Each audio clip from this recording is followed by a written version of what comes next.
another episode of Making Infrastructure Happen podcast. My name is Jacinda Efemena and I'm your moderator for today's discussion. Today we'll be answering the question, the grid or the generator, and we're going to talk about Africa's energy decade, the grid or distributed energy. With me today are two experts, Chinenye Ajayi and Chizota Makwiwu. Chinenye is a managing counsel and team lead of the power and infrastructure practice at Olaniwo Ajayi LP. She has extensive experience in energy regulation, infrastructure transactions, and renewable energy. We also have Chizota Makwiwu, infrastructure investment and financing. Thank you, Chinenye and Chizota, for joining us today. Thank you. It's my pleasure. All right, thank you too. Thank you for having me. Okay, so we're going to start from a broader perspective. If you had to explain Africa's energy dilemma to someone that is unfamiliar with the sector, how would you explain it and how would you describe it in 2 sentences? Well, I don't know about 2 sentences, but I will try as much as possible to explain Africa's energy dilemma. Now, there will be, when it comes to the dilemma, there will always be different options, or rather that there are different set of dilemmas. I know for our conversation today, for instance, we're looking at grid or decentralized energy. And another set of dilemma, you'll be looking at fossil fuel or renewable energy, right? So these are different dilemmas, but I would say focus on our conversation today, which is grid or distributed energy. So Africa is at that point where we need to industrialize, and to industrialize, large-scale utility-based grid infrastructure is required. And at the same time, we need to bridge the energy gap, particularly for thousands and millions of Africans who do not have access to power. So yes, many times torn in between, do we focus on the grid infrastructure or do we focus on decentralized energy, right? Yeah. So at that point is where we are, and I believe we get to talk about that more in the course of the conversation. Except, of course, if you want me to talk about the other dilemma, but yeah, this is the one I just wanted to just speak to for now. Okay, so you said there are 2 dilemmas. First of all, the fact that we need to industrialize, and also we need to ensure that there is energy access to all. Mm-hmm. So let's say we want to narrow it down a little bit more and, get to the root cause. What do you think is the biggest bottleneck in Africa's energy sector today? Biggest. I would say is the Africa socio-economic environment. This is my perspective, and the reason why I believe so is this. I don't believe that lack of infrastructure is the first thing. I'm not saying it's not a problem. It's not the first, because really what it takes to get infrastructure done is financing and, of course, the right economic environment, which is what I'm going to speak to. There's also the place for human resources, which I believe Africa has, in terms of we have human resources, intelligent, smart people, we have technology, right? But the key challenge for me when it comes to the African energy sector is the socio-economic environment that we find ourselves. Is extremely challenging to do business in Africa, right? Especially when it comes to the right economic environment. Is that the policies friendly? Is the government are they ready to support? People are short of returns on their investment. So these are like the broader issues that make investments in Africa really challenging and problematic. And I believe once that is solved, then we can take a leap from there. Okay, you've mentioned quite a lot of things. Mm-hmm. You said socioeconomic angle of the continent, but you also mentioned regulation, right? So I'm going to throw this question to Chizotam. From what Mrs. Chinenye said, from what she said, I really want to know which biggest challenge, or which of these challenges should we prioritize in the energy sector? So what kind of energy system should we be prioritizing from what she has mentioned? Okay, thank you. I just want to start by saying that I'm definitely not an expert. I think Chinenye is more of an expert than I am. Mrs. Chinenye, apologies. And so I think she has said quite a bit. So I would say I don't know that we can just choose to focus on one with, to the detriment of the other. It would seem as though there needs to be a harmonization. We need to address all these things in particular. When you asked the first question, what I was going to say was, I think one of the dilemmas we have is being able to translate from theory to practice. So we always say Nigeria is a country rich in human resources, rich in natural resources, but how do we translate that into actually effectively working systems? So to answer your question simply, I would say we would need to work on all these things simultaneously. So harmonize and address each of these issues that she has raised. I think that would be the most effective way of, getting the system to work as it should. Okay, harmonize the issues that she raised. So I'm going to go back to you, Chinenye. These issues that you raised, is it possible for you to elaborate on them a bit more? Okay. So I just attended an event earlier on today where we had investors, right, looking to invest in Lagos specifically, and of course in other states within Nigeria and I believe other African countries. And you could glaringly see the interest. Like everyone is interested in coming in. But one of the things that you find that they face is, let me pick regulatory, for instance. Very recently in Nigeria, there is a decentralization of the sector, where you then have the federal level, states now have the power to make laws. So I'm aware of an investor who comes into Lagos, rather has been dealing with NERC at the federal level, and then comes into Lagos to invest and expand and all of that. And now has to face the challenge of, who do I comply with? He comes to Lagos, he has to comply with all the licenses, approvals, and all of that, and then still has to face similar thing at the federal level. So you find out that the investor is not even sure, where do I look to? And no lender would like to fund a project where there's regulatory uncertainty. Okay, so this is one, and trust me, you don't need financing for this. It's just knowing exactly what to do and put things in place. So I'll just pick one example. Like I said, there are lots and lots of them, right? And if I may just add one more to it, another thing that would facilitate, solve this problem is where investors come in, for instance, and they are assured that they're going to get a good return on their investment. But there's one thing, they are not charity organizations, okay? And one of the things you'll find within the African energy sector is the fact that it is highly regulated, right? So there's what you can charge, what you can't charge. So that brings me back to the major point, which is the cost-reflective tariff. Every investor wants to see that when I put my money in here, I'm getting a good return on my investment, and my investment is secure. So again, this is also like this is on this issue that is, I believe, is fundamental and critical to be addressed.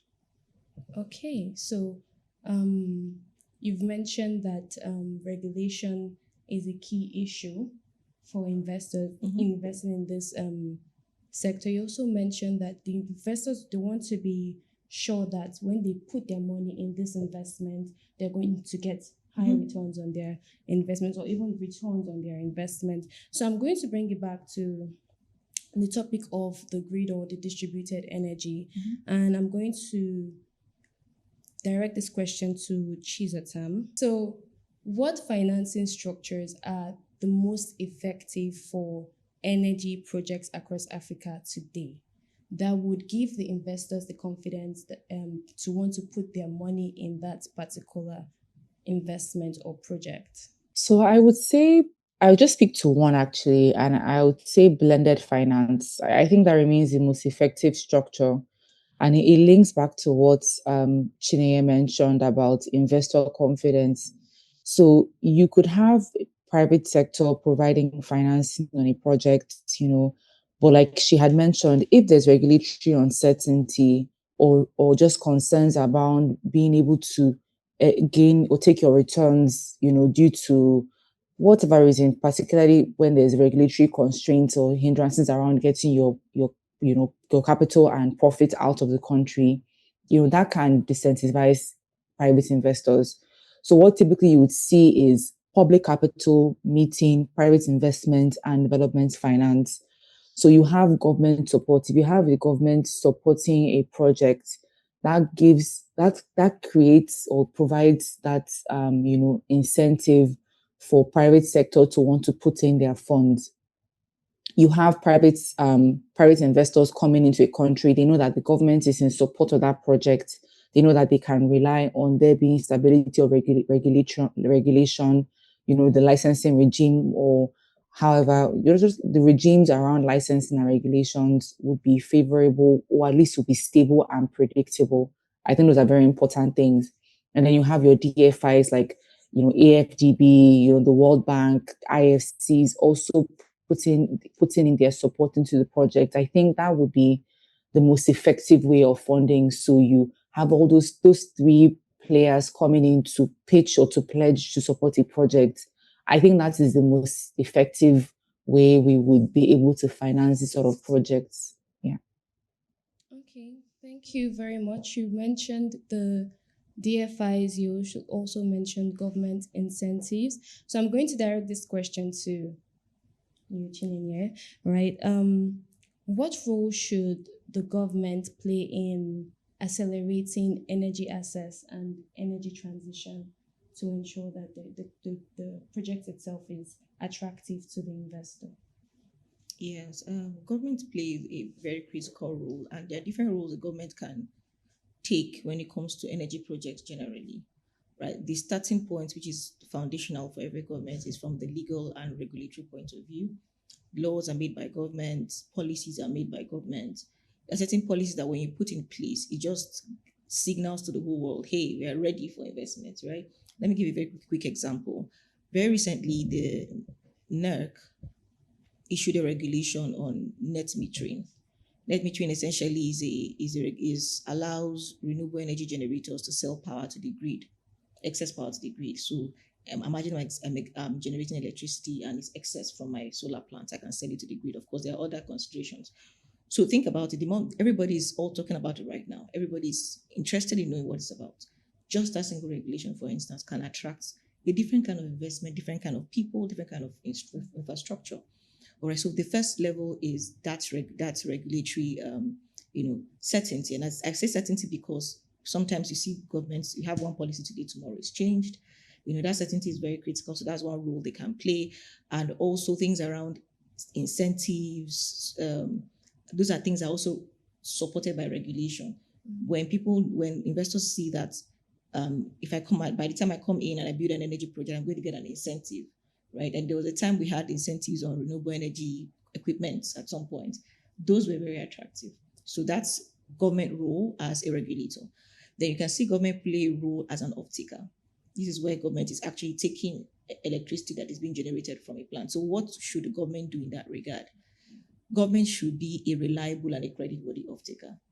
What you often find is, I'm sure you must have seen it in the news, where government agencies don't pay electricity tariff.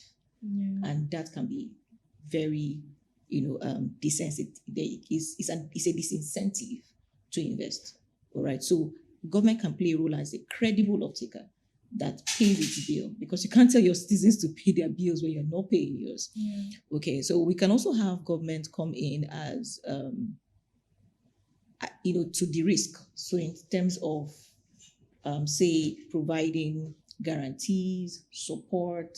They're not investing directly, but they're just providing comfort to any investor that, for instance, and says, if you supply power to this area and this person can't pay, I will pay part of it, or I buy off the power plant, a different arrangement, but essentially providing credit support. I think that's the word, credit support for projects. So government can play a role in that regard. And overall, I would say there are bigger things, dispute resolution mechanisms, security, because investors want to be sure that their investments, their power plants and the rest are protected, and there is no risk for vandalization and destruction. So those are like the different roles government can play to facilitate the process. Okay, thank you very much. What I heard from you is regulation, off-taker, and credit support.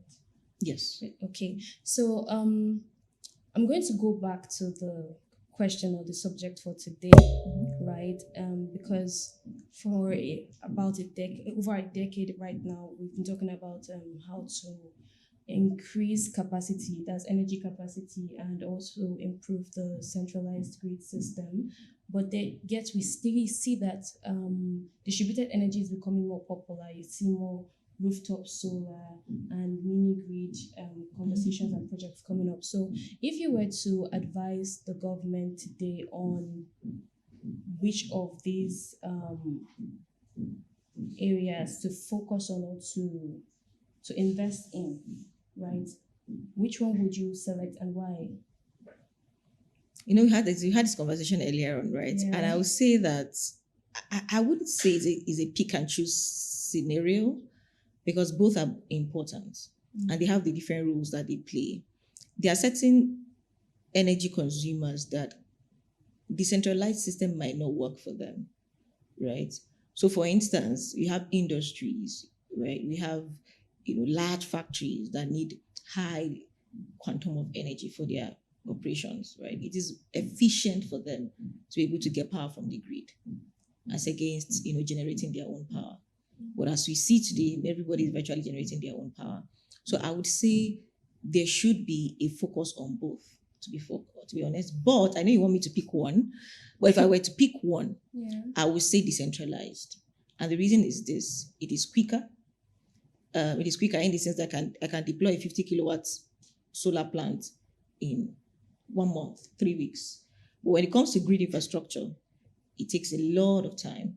The capital is, if I recall correctly, I understand that it takes about $1 million for 1 kilometer of transmission lines. I'm not so sure of the numbers, but it's capital intensive. So think about how long it will take you to raise funding for that, and all of the other things. And then all you can achieve with that is just 1 kilometer. Do you understand? So, and then compare that with having a couple of solar plants at different locations powering people, right? So it's quicker and it is less expensive to be decentralized. And another reason for that is that there are certain areas that are not commercially viable when it comes to the grid. Because for grid to be viable, there has to be cluster, like a large population of people, in the area. Okay, because there's now economy of scale. But when you have villages that are dispersed, so it's not really economically viable to extend grid to that place. So usually decentralized systems would function properly there. An interesting thing is that they complement each other. What happens typically is that when you have a decentralized system in a village, for instance, that is dispersed, they're not a lot. By the time you decentralize that, they still get there, people are incentivized to move to that area. Business begins to get up, industries are being set up, population increases, and then what happens is that you're now incentivized to move the grid to that area, and it keeps moving, because everywhere there is energy access, development automatically follows. So you see, that's why I said it might be challenging to pick one, but in terms of getting to 100% electricity, which is my personal dream and goal someday for Africa, right, is to have, let's get it to as many people as possible, because I can imagine the hardship these people go through without access. So I would say, if I'm to choose, I would choose decentralized, energy systems. But of course, gradually we can then improve the other one subsequently. Yes. Okay, thank you very much. What I hear from you is that it's easier for us to build projects, decentralized energy projects, and it helps improve energy access to the underserved areas. And then you also mentioned that economic development, and it's more affordable, yes, right, to build. This question I'm going to throw it to Chizatam. So Chinenye already picked the decentralized system, but I'm going to ask you, which one of them, between the centralized grid and the distributed energy, do you think will be beneficial for the economy? Yeah, and why? So just like Chinny said, it's sort of hard to pick and choose, because I think it works better as an integrated like ecosystem. We've had the grid for decades. Like she mentioned, the concerns or the issues with why that hasn't worked as it should. Just simply the cost. It's very capital intensive and it does take time. And as you're aware, there are millions of Nigerians that still do not have access to electricity despite the efforts for expansion. And so in recent years, there has been a lot of lots of movement around the decentralized options. Personally, in my house, my family house, there is a move for us to sort of go off the grid.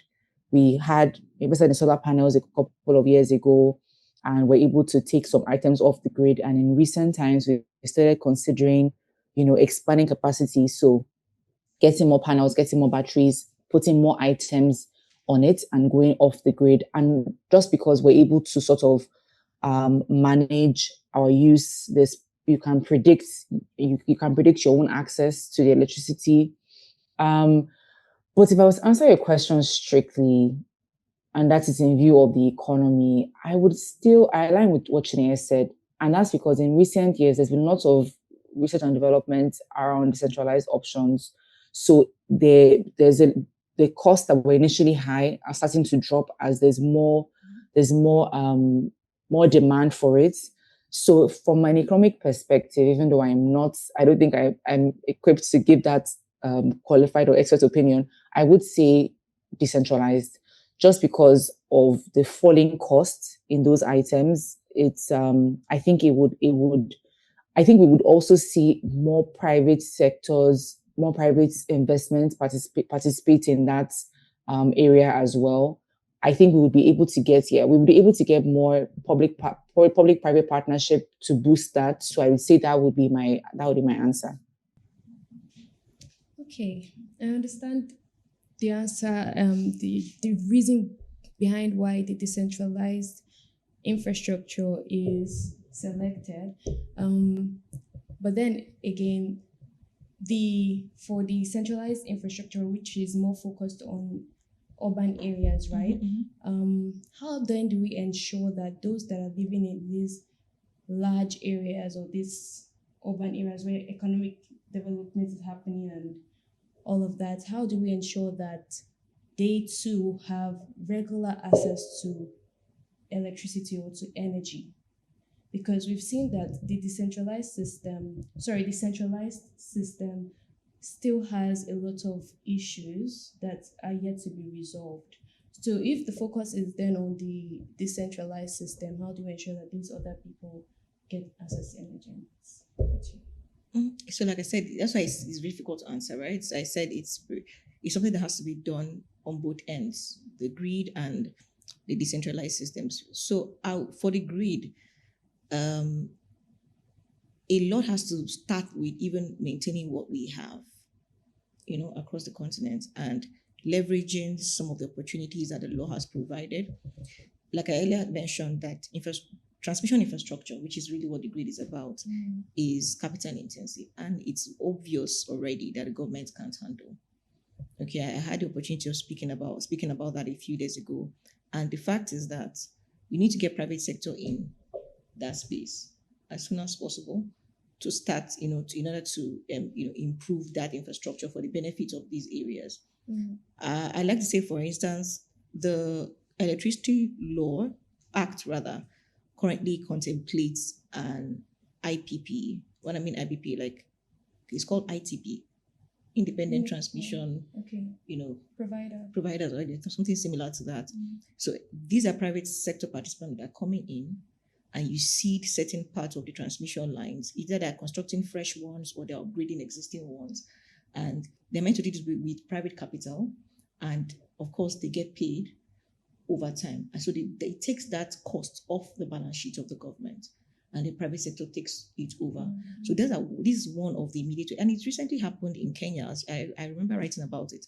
Kenya recently had an agreement with a financing partner, an EPC contractor, to build transmission lines for them over a period of time. I think it's a 20-year concession or something. And after the 10 years over, they hand it back to the government. Now the government they're meant to pay tariffs. The national transmission company is meant to pay tariffs for those infrastructure. So it's possible. Like, I keep saying it's not rocket science for us to solve some of these problems. So I believe that if we get these things going, we can solve the problems for the areas that are currently covered by the grid. Okay, thank you very much. It's nice that you used Kenya as an example, because the next question was actually about which African country, you think is doing a particularly good job at addressing the energy challenges in Africa.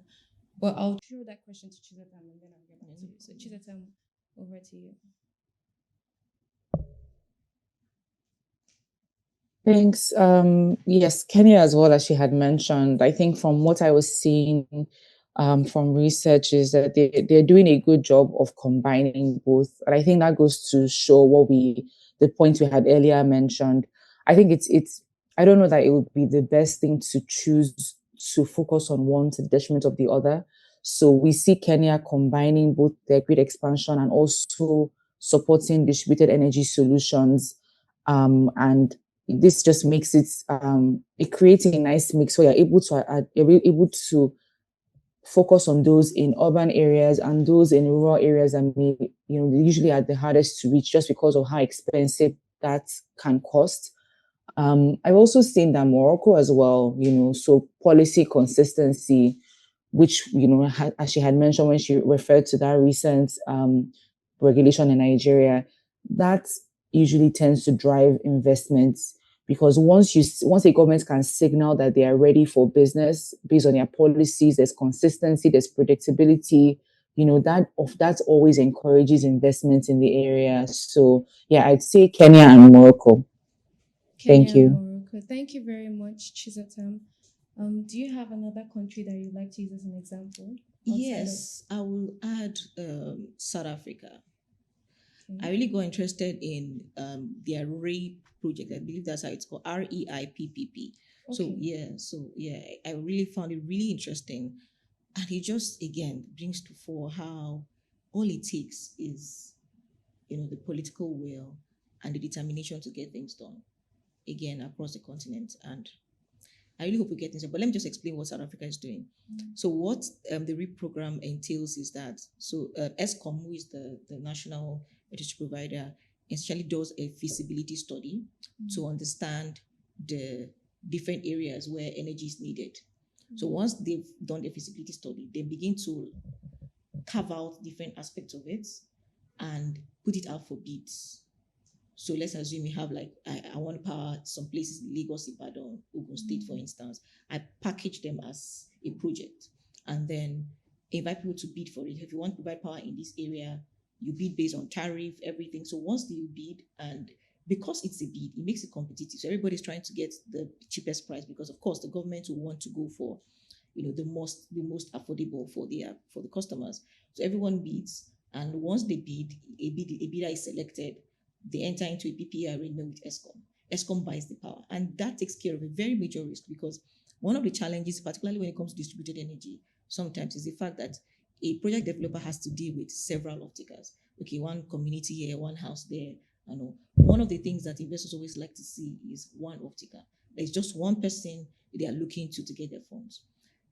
So, and it didn't just stop there.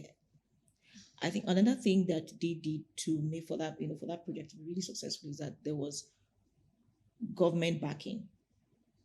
Okay, so government was also providing. There's an implementation agreement that the government entered in to give the investors comfort that in the event that ESCOM is unable to pay, then we step in to pay. There's also provision on compensation. If for any reason there's a termination, we pay you compensation. And if there are any political risks that arise, right, the government will also step in. So that additional support gave a lot of investors. And it's recorded that they've been able to raise over 20 billion US dollars in investments. And they've been able to scale generation to a large scale. So again, I believe that model is something that can be done. Really, it can be done. Yeah, very interesting actually. Thank you very much, Chinenye, and thank you to Chizatam for sharing your insight today. Our speakers have answered the question, and they both said that the distributed energy is preferred for a lot of reasons. It's easier to coordinate. It then reaches the underserved community, so there is increase in energy access, and then you can then bring all the different stakeholders in. It's also cheaper, it's more affordable, and they highlighted key countries that we can use as an example. We had Kenya, we had South Africa, and Chizatam also mentioned, I think, Morocco, right? And you used they gave their examples and the reasons why. So thank you very much to our facilitators, and thank you too to our listeners for joining us for today's episode. I remain your host, Jacinda Efemena, and we'll see you in the next episode.